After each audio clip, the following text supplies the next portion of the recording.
Hello, everyone. This is Hillary Sloan, and welcome to Driftwood Conversations. Today, I'm joined by artist and educator Janis Commentz, a longtime friend who truly embodies the spirit of reinvention. Life is an experiment, Janis says, and she's lived by that mantra, stepping away from decades of teaching to follow her passion for painting and traveling, mostly through France, which seems to talk to her soul. But reinvention isn't always easy. What gives somebody the confidence to step into the unknown? How does faith, art, and curiosity shape resilience? In this episode, we explore what it means to trust our creative instincts, to welcome change, and to keep growing no matter where life takes us. We talk about the courage to try new things, the challenge of stepping away from old roles, and the unexpected gifts of aging and travel. Well, life is always an experiment. Let's dive in. Janis, I've known you for years, and I've seen you evolve in so many ways. But before we dive into your travels and your art, I'd love to start with your roots. What was your childhood like? Were you always encouraged to be creative? I was loved and encouraged to do most things. My mother was an artist and a painter, so I always had art supplies around. Her twin brother was an artist and a painter. He was also an aeronautical engineer, but I had a lot of opportunity. My mother and uncle were much more reticent, and it was the outgoing spirit of my father who would always find people that he knew. He would find a relative anywhere we went. He wasn't afraid of anything, but he would tell me to go after things. Your art has really expanded. You do classes, you have a podcast now, Substack.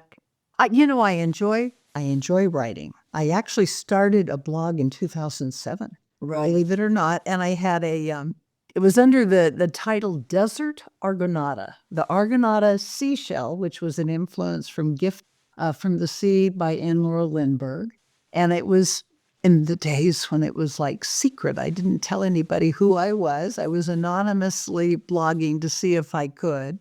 And let's see what we were talking about, painting and art and writing. Well, how it's blossomed and flourished. Thank you. Well, with time, anything that you put attention to and practice and show up for every day. And I don't show up to paint every day. I'll tell you, I paint a little bit for a week or so, and then I'll just quit for a while. But certain things, if you do it, you pursue what you want to, it will improve. I always wanted to be a teacher. I mean, since I was like 6 years old.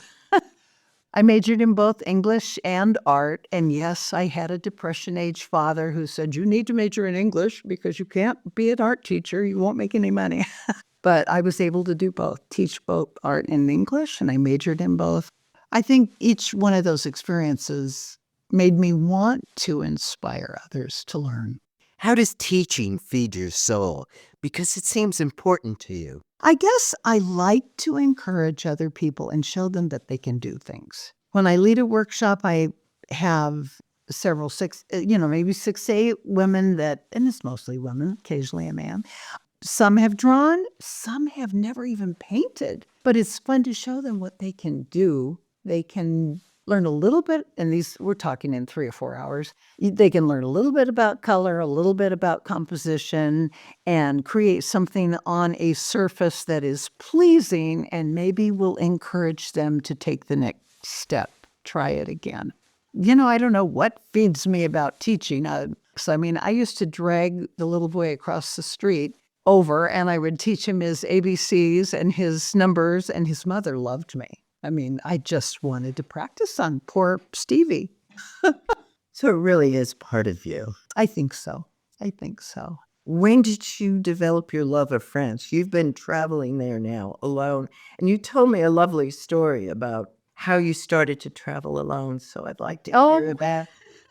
Well, traveling alone, I actually started when I turned 50. had never driven the length of the state of California. I had never gone to Carmel by myself alone. And that's a place we went often when I was a child. My mother was a painter. We would go up there almost every year. I wanted to go alone and see what it was like. And so I reserved a place for 2 weeks and took a wonderful trip. I invited some friends the first week, and that was great. It was about 4 of us. We had some good times. And then when they left, I had the excitement of just being on my own. I could do anything that I wanted. It seems like that trip to Carmel gave you the confidence to travel on your own. How did that take you to France? Leading to France, I had wanted to travel ever since I retired, and circumstances just didn't work out. And in 2018, actually, there was a workshop I was going to attend. He didn't get enough attendees. It didn't happen, but I had the itinerary, which was in the Dordogne area, which is about halfway between Paris and Toulouse. It was to be architectural drawing on the iPad. I didn't have an iPad at that point. And so I bought an iPad, and I had friends that said, "Oh, Janis, you can go. You can rent a car. You can do this." So I did. I added Paris to the itinerary. And after 40 years of feeling I was an Anglophile, that trip to France, I just said, "Oh my gosh, it's like England with style." Well, something about France really speaks to you because It does. when you're there and you post, they're engaging. It's very Well, thank you. thank you. Because what I've seen in your posts, it's not just about France, but it's you coming out. You had photographers take your picture.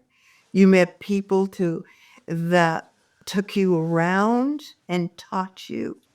Well, during COVID, I think so many people reached out via podcasts and different things. And I go back and I've got 3 or 4, 5 or 6 people that I connect with. You just came back from France. I did. I spent a month there. What did you learn from this trip? I have learned, and I learned early on, that you don't want to carry a lot. You want to take a small little suitcase. And as far as art supplies, I just took a small watercolor tablet and watercolors. I remember I was in Paris and I hadn't drawn anything for 2 days. The third day I said, "Okay, Jan, if you don't go out and do it now, you will never do it." And I just started carrying my sketch pad everywhere I go. What do you remember specifically? Oh, the first trip? Yeah. Oh, gosh. How much I didn't know about France? No. I do a lot of research before I ever go. And that first trip was in the middle of the summer. I spent a week in Paris, and then I also took the high-speed train, the TGV, down to, Sarlat is the name of a very, it's visited a lot, village. I went to the caves of Lascaux, so that was really fun. So what did I learn? I guess I learned that I could do it. Learning is what's important to Janis, and learning that she can do it has been a theme all through her life and her career. But Janis's artistic journey isn't just about travel. Travel is what transformed her approach to creativity. But what happens when doubt creeps in? Where do you find your resilience?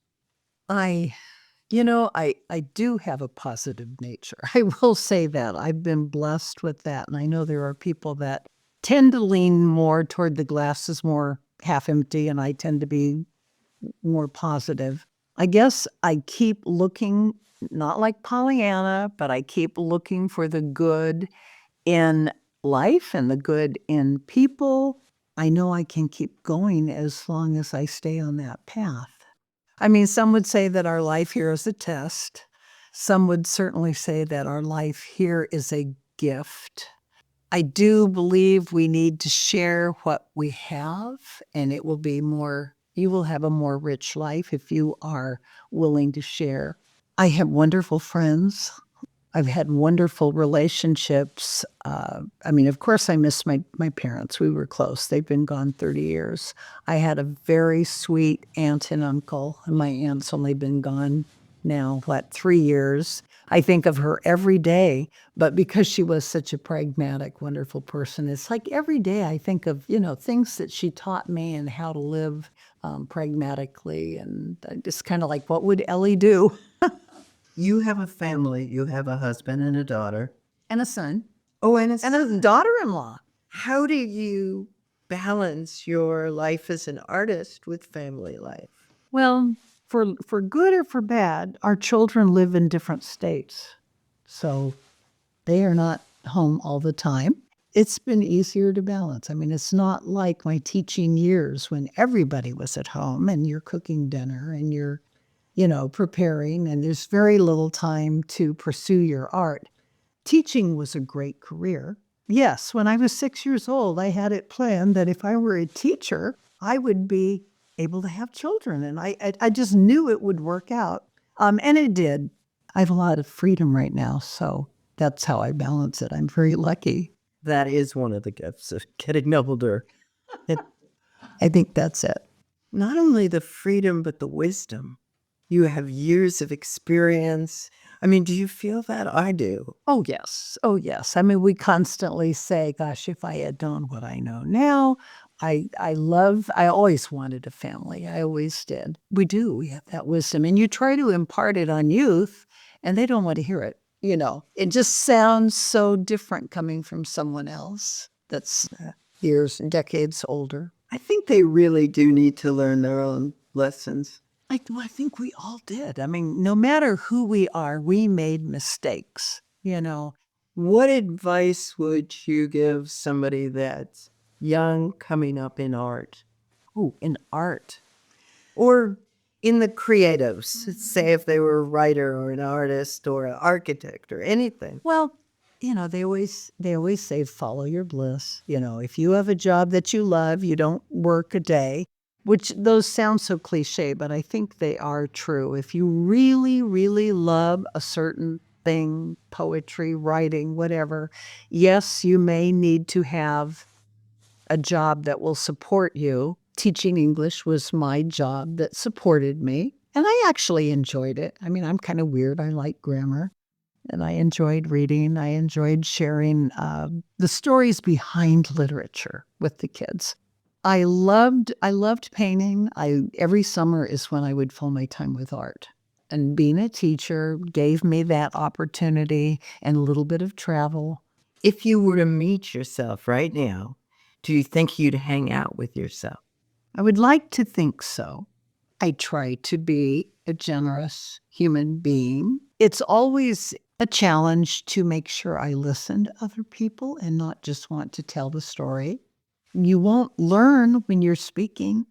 As Janice and I began to wrap up the conversation, she reflected on the Los Angeles fires and what was happening to individuals as they were losing their homes, everything they've ever had, everything they worked for. My heart is just wrenched. And I know every single continent, every country, we have all kinds of natural disasters. How do we nurture people through these things? I go, what is my purpose in life? What am I supposed to be doing? And I truly believe it is to encourage people and to love them.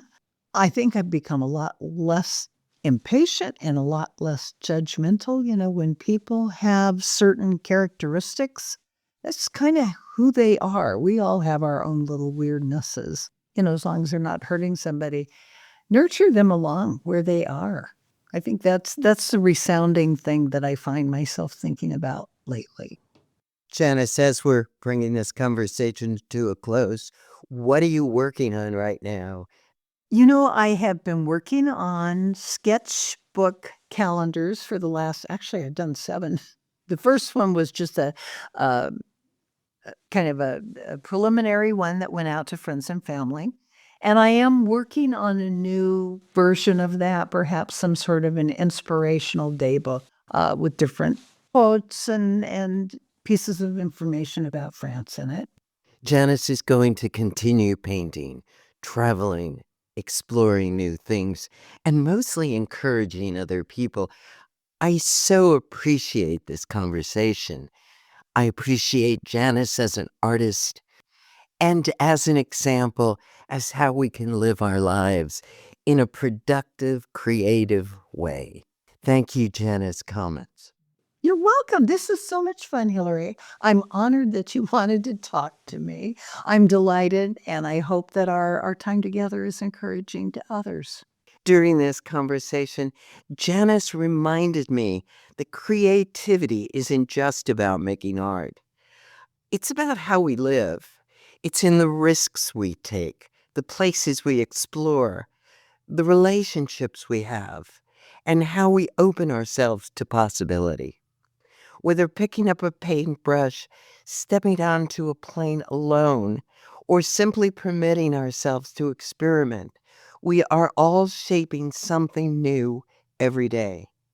Thanks for joining me on Driftwood Conversations. If you have enjoyed this episode, share it with a friend, subscribe to the podcast, and stay connected for more stories of resilience, reinvention, and the beauty of the unexpected.